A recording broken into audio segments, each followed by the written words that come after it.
நிறுத்தப்படுகின்றதா மகளிர் உரிமை தொகை? ஆட்சிக்கு வந்த மறுநாளே அதிரடி உத்தரவு.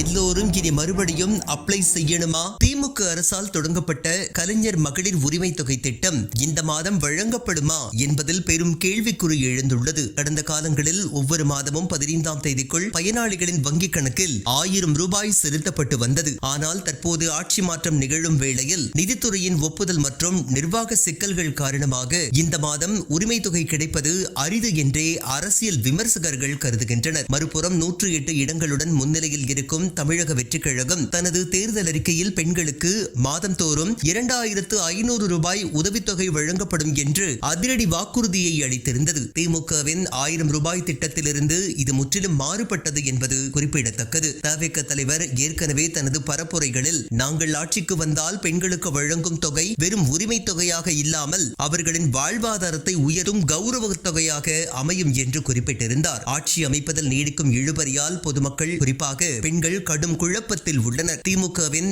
1000 ரூபாய் திட்டம் தொடருமா? தவிக ஆட்சி அமைத்தால் அவர்கள் வாக்குறுதி அளித்த 2500 ரூபாய் எப்போது கிடைக்கும்? இந்த இடைப்பட்ட காலத்தில் எந்த தொகையும் கிடைக்காமல் போகுமா? இவைதான் தற்போது தமிழகத்தின் பட்டி தொட்டி எங்கும் ஒலிக்கக்கூடிய கேள்விகளாக உள்ளன. தவிக தற்போது வரை ஆட்சி அமைப்பதற்கான பெரும்பான்மையை நிரூபிக்க மற்ற கட்சிகளின் ஆதரவை நாட வேண்டிய கட்டாயத்தில் உள்ளது. ஒருவேளை தவிக தலைமையில் புதிய அரசு அமைந்தால் அவர்கள் தங்கள் திட்டத்தை அமல்படுத்த சில மாதங்கள் ஆகலாம். அதுவரை பழைய திட்டமான 1000 ரூபாய் நிறுத்தப்படவே அதிக வாய்ப்புகள் உள்ளதாக கூறப்படுகின்றது.